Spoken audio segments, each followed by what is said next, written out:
Let's move camera in Blender. First method. We can move camera using Translate tool. Select the camera and move the camera by pressing G key. Second method. You can place the camera to your current 3D view.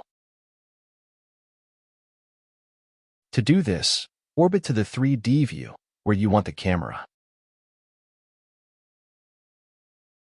Press Ctrl-Alt and numpad 0 to switch camera to view.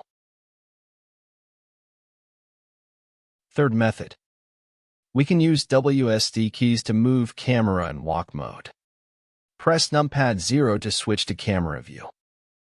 Press Shift and tilde key to enter walk mode. Now, we can use WSD keys to move camera and use mouse to orbit around. Press Enter when finished.